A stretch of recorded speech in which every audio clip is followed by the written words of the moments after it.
Yaakov finally finishes with Laban, and what's going to happen now? Well, now we have Esau to deal with. It ain't over till it's over. And Moshiach comes.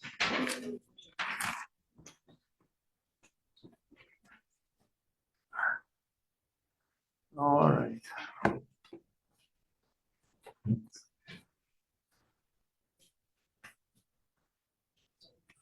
I have to find the place here. I think this is it. Lam natseyach mizmah David. Yan chalam yen tzara yisagef Hashem Elohei Yankev. Yishach ezoham mikodesh umitziyin yisadeka. Yizker kol michosecha v'elasan lach nasela. Yitin lahotav v'vecha v'chol atzasacha yimale. V'ronen la b'shuvasecha v'shem Eloheinu nidga yimale arvei kol mishalei secha.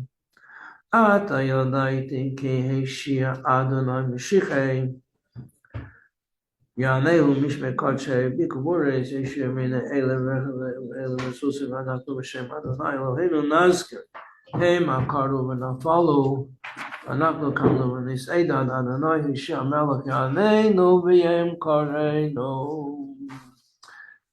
I must share with you this story. There's a young man here from Crown Heights. His father is an excellent photographer and a member of Hatzalah. His name is Mendel Myers. Very unusual name. Never heard that name before, Mendel. You know anybody with that name, Mendel? Menachem Mendel Myers. So he has a son. And his son is about the same age as my son, one of my boys. And so he told me before Shabbos this week that his son wanted to go out on shlichus because it's that age, around 30. And he moved to a city where you wouldn't think a shlich would want to go there because there's only like 100 Jews. How is he going to survive? I don't know how they survive. Maybe a lot of the boys, maybe sometimes there's some wealthy people there, Costco is owned by somebody living in a little town with 99 other Jews. I don't know. But I think sometimes they get involved in kashrus, all the different kosher plants. They have to become supervisors in their spare time. And they give shiurim and they work very intimately with the 100 Jews that are there. So he moved to a town called Tracy, like Dick Tracy. Ever heard of Dick Tracy? No. It was a comic strip in the morning news when I was growing up, Dick Tracy. He's living in this town called Tracy. So like all the young Lubavitchers nowadays, he wants to set up a menorah for Hanukkah. Wants to set it up in the town centers. Every one of the 100 Jews is going to see it and remember and think about Hanukkah. But he's told you have to apply for a permit. So he applies for a permit to the city council. And they said, what do you want to do? He said, well, I want to make a music, a speaker, give out latkes, menorahs, have a big event. That's called Persuming Nisa, publicizing the miracles of Hanukkah. And they tell him, forget about it. It's not going to happen. After October 7th, we don't want to make any trouble. We don't want any trouble here. Lubavitchers don't take that lying down. So he appeals. So they say, okay, you could set up your menorah at the city hall where nobody goes there anyway. In the town center, forget about it. Oh, well, that's it. He can't fight City Hall. But you have to make an application. Okay, I make an application. They say, this is only, when do you want to do this? Which day? Wednesday, 8 days. 8 days, you need 8 applications. They're making it hard for him. They're just making it hard. So he has to pay $200 for each application, $1,600. Has to pay the city for the privilege of lighting a menorah on the steps of the city hall when nobody goes there anyway. And he doesn't. 1 year, tries to make the best of the situation. 2 years, 3 years, each year, $1,600. And finally, he finds out what's going on here. Why is he meeting with such resistance? And the answer is because there's a lawyer who is the legal representative of the city council, and she doesn't like Jewish people. And she went around telling everybody, don't help this young man. And they were afraid of her. They didn't want to start up with her. Finally, this year, she resigned. Baruch Hashem. So she had to be replaced. So they needed another lawyer. Which lawyer did they choose? Hashem helps. The lawyer who davens in young Meyer's minyan. And he tells her in the whole situation. He says, this is discrimination. So the lawyer says, I can't help you. It's a conflict of interests. I'm not allowed to do that. So because I'm Jewish, I can't represent you as a member, and I'm on the city council, you want to, and they're making problems. But I'll hire a third-party lawyer. And he'll take care of the case. In the meantime, I want you to get together all the emails and all the correspondence and all the receipts for the expenses and everything for the last 3 years. And he comes in with a whole pile of documents and he gives them to the lawyer. Before Shabbos this week, the phone rings. Hello? Is this Rabbi Myers? Yes. This is the mayor. I have to apologize to you for what you've been going through. We want to make it up to you. This is a clear case of discrimination. It never should have happened. We're so sorry. We want you to know you can do anything you want. You can make all 8 nights of Hanukkah, whatever you want, wherever you think it's appropriate. And we'll even help you. We'll get you a better menorah. And we'll put it up, and we're going to refund all the expenses you had, all the money that you had to lay out is coming back to you. Just please accept our apologies. The mayor and the councilor on the phone. This is Moshiach. They want to see the third base of Mikdash. This is Moshiach. There you are. I had to share that story with you.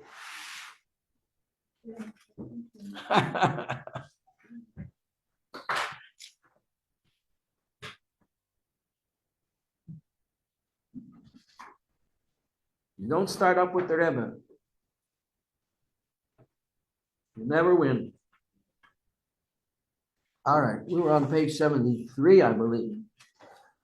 So, from meditation on the greatness of Hashem, right? We all looked up this morning, right?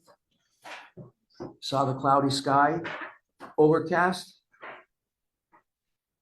Is anybody here capable of making a whole sky overcast? Only Hashem could do that.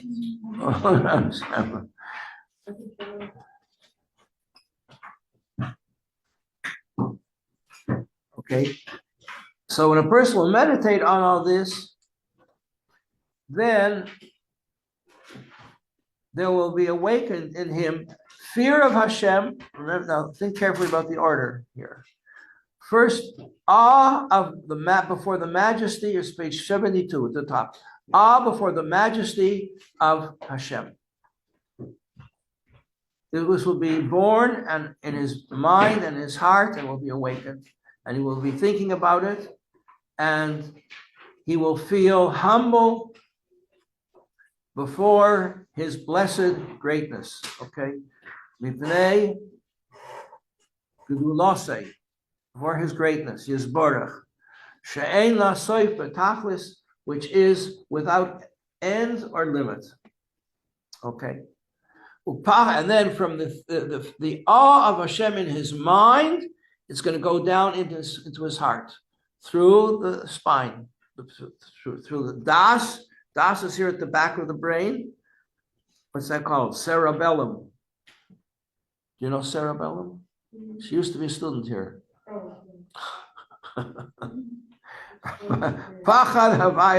And fear will enter his heart. So there are two levels of fear. There's fear, I'm afraid, and a higher level of fear is a sense of awe. Where do we see that? We see love of Hashem by Abraham. We see the strength, the fear of Hashem in Yitzchak. And Yaakov, what do we see by Yaakov? We see awe. Where do we see awe? When he has the dream of the ladder going up to heaven, and he wakes up and he says, Manora. She was also a student here. Manora. Hamokim Hazeh. How awesome is this place? I didn't know. This is surely the house of Hashem. And this is the gate to heaven, the gateway to heaven. So it said, we learn in our tradition that all the prayers the Jewish people say go through this place. From wherever, anywhere in the world, this is the gateway for all prayers. And this is the place of the base where the Beis Hamikdash was built. And Yaakov sets up a stone, and that's the cornerstone of the Beis Hamikdash. Okay, so now we have awe in the mind and fear in the heart. And this then gives rise to love in the right side of the heart. And he uses four expressions, the bottom of page 72, which will glow, his heart will glow with an intense love like fiery flames, with a passion and a desire and a longing and a yearning. What do these four terms mean? Well, we could think about it. Maybe figure it out. What I desire something, I want it, sort of. I long for it. No, that's much stronger. And that means I'm thinking about it all the time. I'm really longing for it. I feel incomplete without this. I'm longing for something. And but beyond that, even more, is I'm yearning for it. Like I can't get it out of my mind. Right? Each of these expressions depends on a different grade and level of love towards the greatness of the blessed Ein Sof, the Ein Sof Baruch Hu. Page 73, continuing now. Until he comes to a point where he's ready, the soul is ready to go out in an expiring from love. That happens sometimes to people. It happens in the Torah to Nadav and Avihu, the children of Aaron, two elder children of Aaron. On the day that they erected the Mishkan for the first time, they brought in an incense offering to the Holy of Holies. And we read earlier that a flame came out from heaven to consume the offering that they had brought on the altar. And now they brought an incense offering, which is the most sublime of all the offerings, because there's no ashes, nothing left. Just the aroma and from the smoke of the burning incense goes up. And two flames came out and went into their nostrils, and they were dead. And that's called klois hanefesh, which means to expire in an ecstasy of love for God. We don't want to do that. Should not be tried at home. Don't try it at home. But when you go through these four levels of love that he just described here, that's what it leads to. Klois hanefesh. There's an amazing, since we're close to Yud Tes Kislev, Yud Dalet Kislev, Yud Kislev, connect with the Alter Rebbe, the Mittler Rebbe. The Mittler Rebbe was on that level. He was on the level of the Mittler Rebbe to expire with love. The Alter Rebbe, when the Alter Rebbe came to the Maggid of Mezerich, so the Maggid gave him to learn Chavrusa with his son, who was called Avraham Hamalach. He was called an angel, Avram the angel. And one time they were learning in Hasidus and they got carried away with their love of Hashem, because what they were learning was all about Hashem. And they were getting very excited and very inspired. And the Alter Rebbe sensed that they were then the neshama was ready to leave.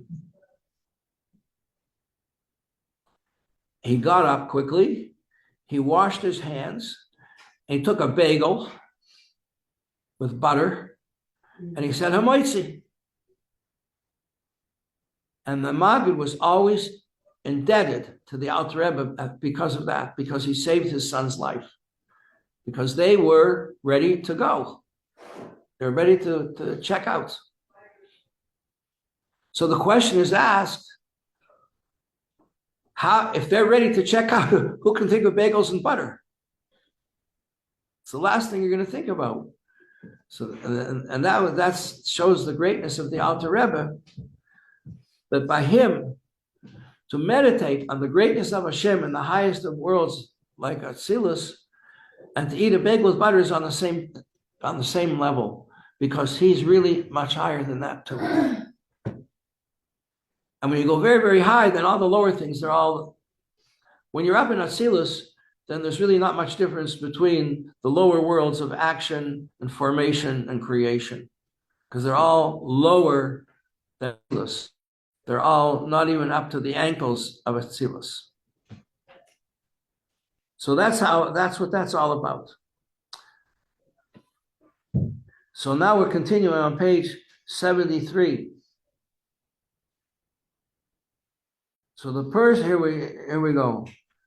What is klois hanefesh? When the nefesh, the soul, expires because of its intense love of Hashem and totally leaves the body.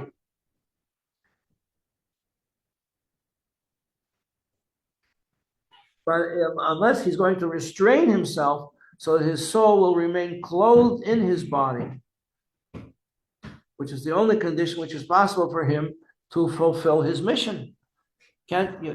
Hashem does not want us to be in Shamayim. He doesn't need us in Shamayim. He's got a lot of angels up there. Hashem creates the world and created the world and continues to create the world because this is where he wants to be. And the means of doing this is through us. He has given us this mission to make the world a place where he can be, because he wants to be here in this world with us. And how do we do this?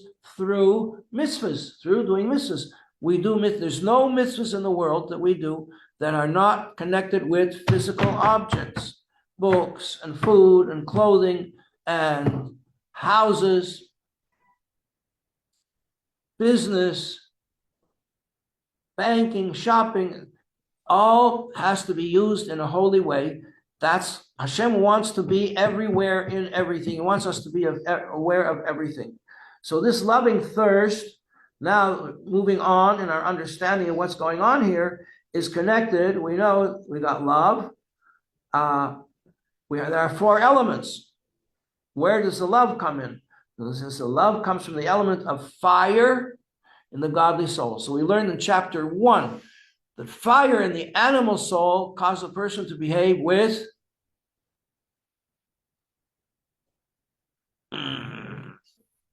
I'm going to kill him. Anger.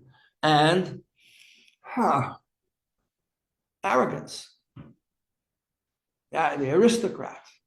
There's no use for lower beings, right?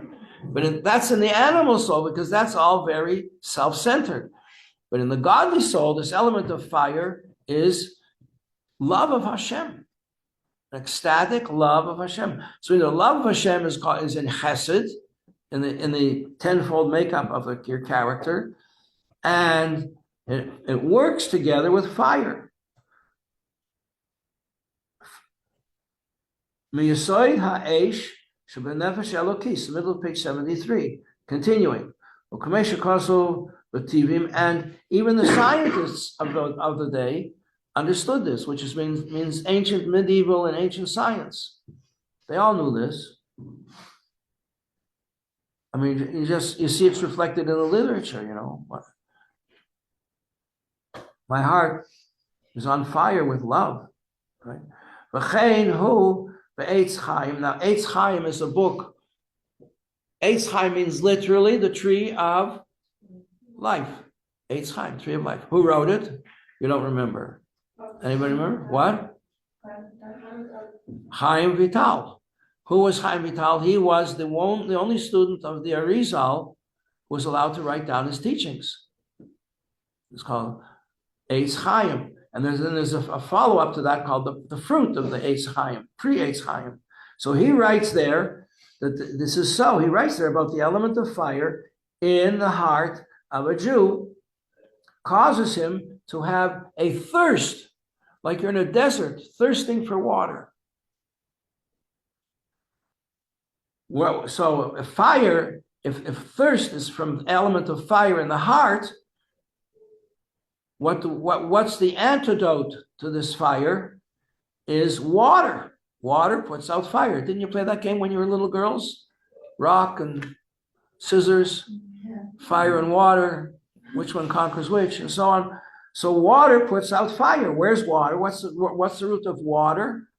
The root of water psychologically is the wetness in the brain.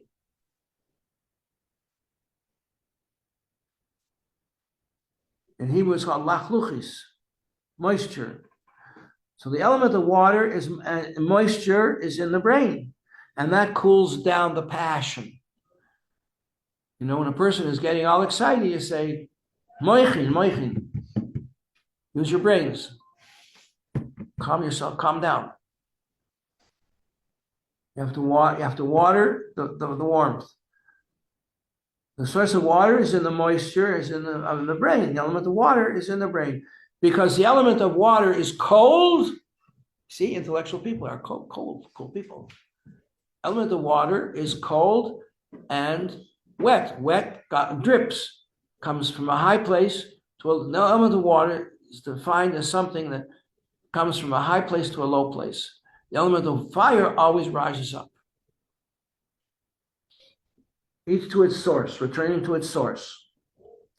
As explained in Eitz Chaim, the 50th gate, the source of water is connected with Chachma. So if love is connected with fire, that's Ava.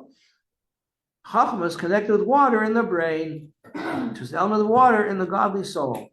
In the Hebrew words now, Kamesha Kosov Eitz Chaim, this is written in Eitz Chaim, Shar Nun in the 50th gate. Shehi Bechinas Chachma, this is the element that is expressed and revealed in the element of water, Shenikra Mayim Shebenefesh Elokis, which is called water in the godly soul. Page 74, Bashar HaMiddas, and the other rest of the Middas, which is love and fear, Netzach and Tiferes, Netzach Har Yisoid, Malchus, they are all derivatives. They're Anfe Ayira, derivatives of fear and love. We're told they say hen and their offspring, their generations, the things that they generate. Now we come to Das. So we dealt now with Chachma, the potential of a thing to exist, and Bina, the idea of expanding this potential, which is called meditation, understanding. Understanding leads to love in the heart, 4 levels of love leading to expiry of the nefesh. And that fire is in the heart, and wisdom, Chachma, is element of water in the brain. Now we come to Das, which is located, so Chachma is in the right side of the brain, and wisdom and understanding is in the left side of the brain, and women have more on the left side of the brain. So husbands come home with great ideas, and the wives say, let's figure out how we're going to do this. You know, it's very nice, you're excited, but you know, someone's got to pay the groceries. Someone's got to pay for the heat and the air conditioning. Das, what is Das? Das means knowledge, knowing things. When do you know a thing? When you connect with it.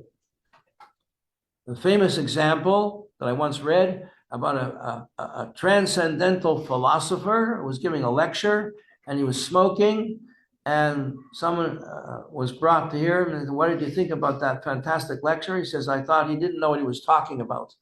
Because if he knew what he was talking about, he wouldn't be smoking. Knowledge is when you live the thing according to what you know. And if you don't, Das is the connector. Das connects our highest and best ideas with the world of action. And if the Das isn't working, then our ideas don't go anywhere. Some people are just full of ideas, but they don't get anything done. You know people like that? Sometimes you meet them. The idea, the person is a philosopher, he's thinking so much about his high ideas, he falls into a hole. Doesn't know where he's going, doesn't watch where he's going. He trips and falls. And where do we see how do we know this? How do we know anything? We only know something is true because we can see it in the Torah. Where do we see that Das in the Torah means knowledge? We have the creation of Adam, creation of Chava, two beings separated one from the other. They reunite and they have children. And what does it say when they have children? Adam knew Chava. He knew her. When you know a person, you know them that well, you have children.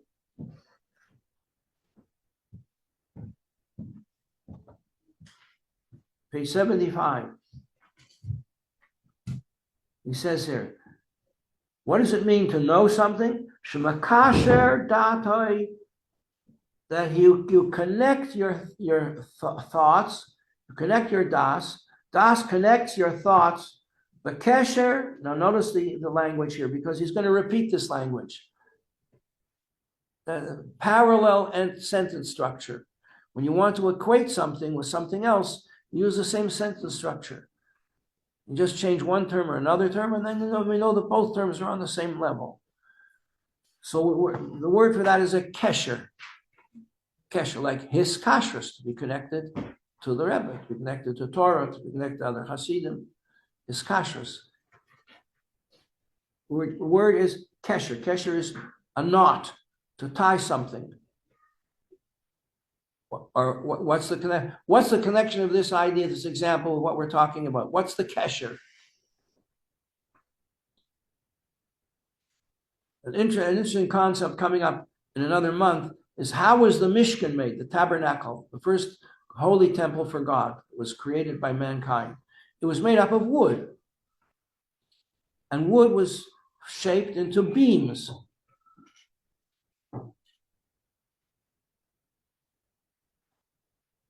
And the beam is called a kesher.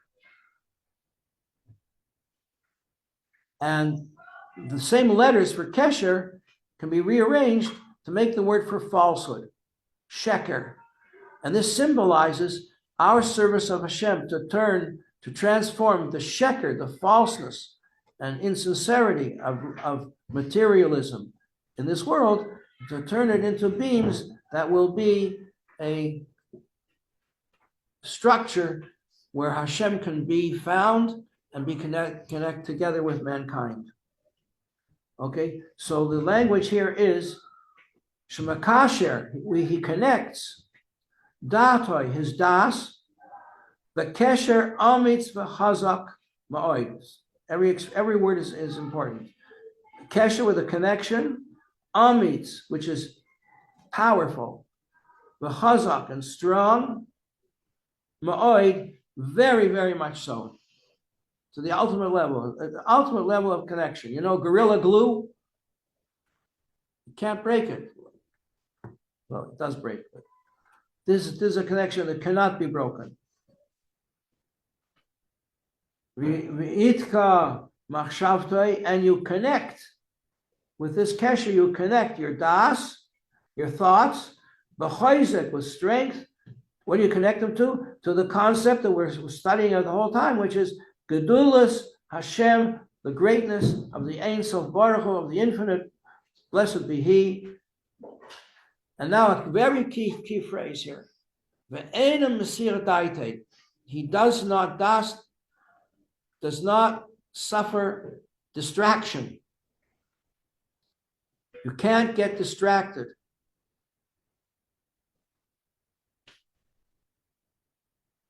That's smoking the cigarette in the middle. When a person gets distracted, here, have a bagel, like that's distracting. He says in English, do not divert your attention or your mind from the subject that you're meditating on. And now the Alter Rebbe concludes, key, on page 75. You everybody with me? 75, very, very important. Because even if a person is very wise and very understanding about the greatness of Hashem, if he will not connect his thought and fix, like to fix a mezuzah nail it into the door, right? The door frame. And nail this idea down into your brain with a hammer and nails. If you will not do this, with great strength, and now a very key word, bahasmada, and constancy, continuous connection. You know, like if the person's in the hospital and they're giving them intravenous, the dripping has to be continuous. Can't be partial. Can't be interrupted. And if he does not have this strong, continuous connection without any distractions or interruptions, he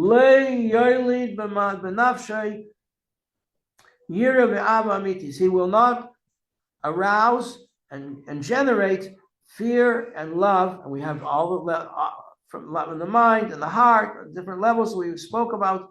It will not be real. It'll just be a show. Superficial.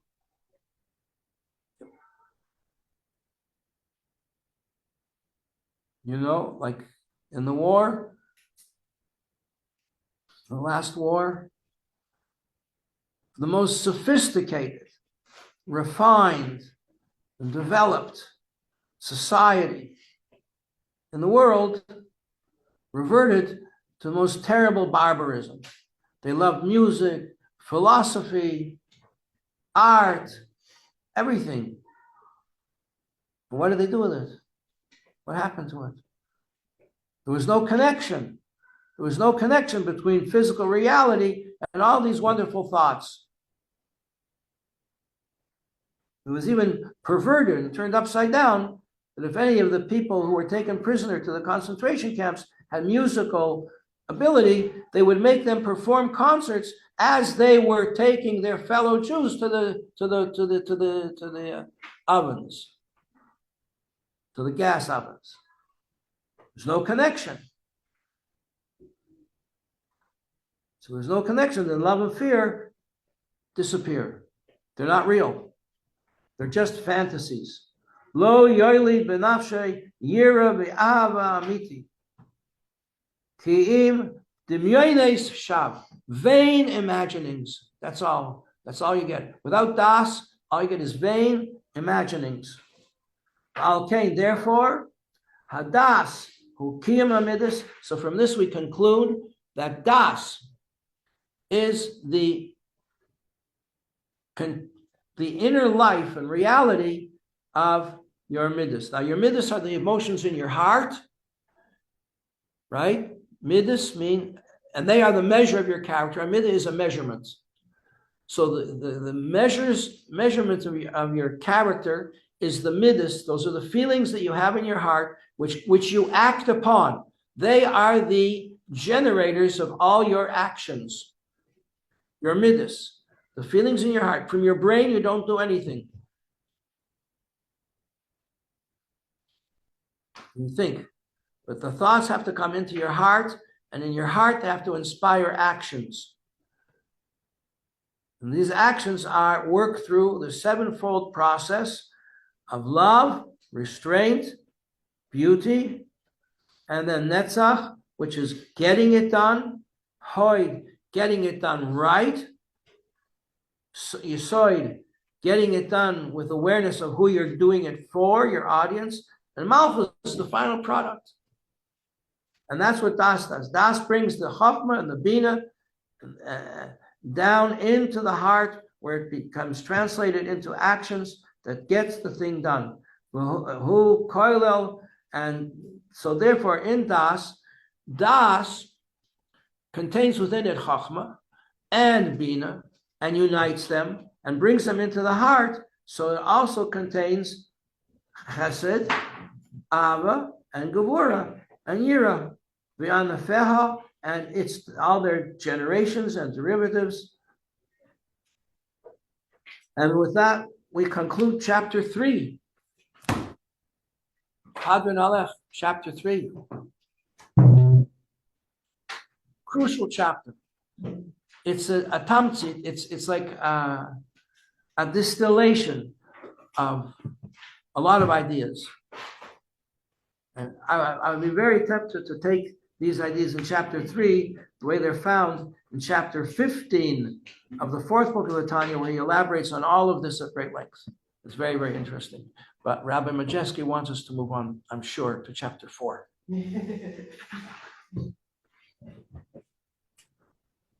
Oh, my breakfast, my drink.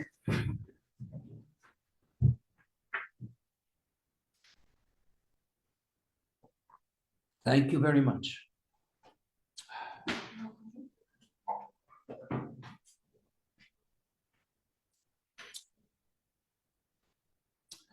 Take some time to review what we've learned here about and get different stages clear in your mind.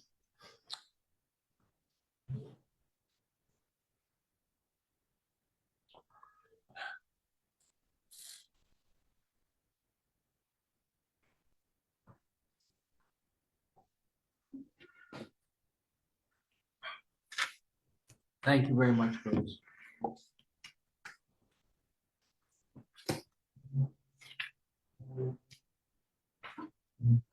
If you thought, I hope you found this very exciting.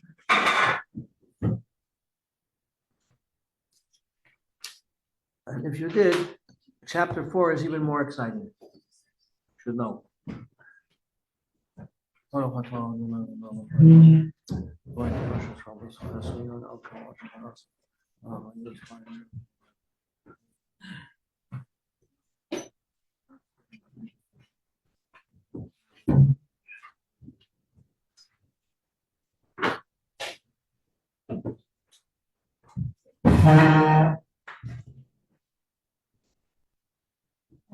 Muchas gracias.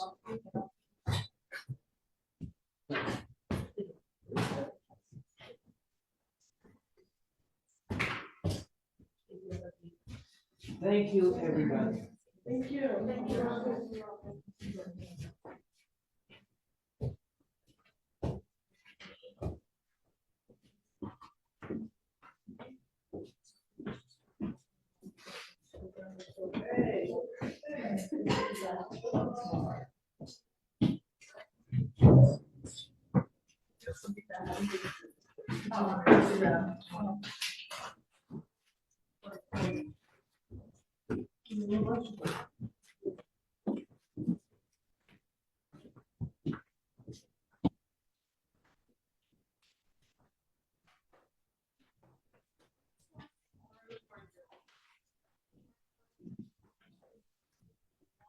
For the flavor between specials today.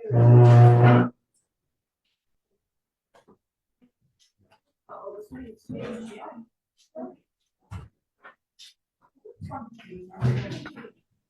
It's one of the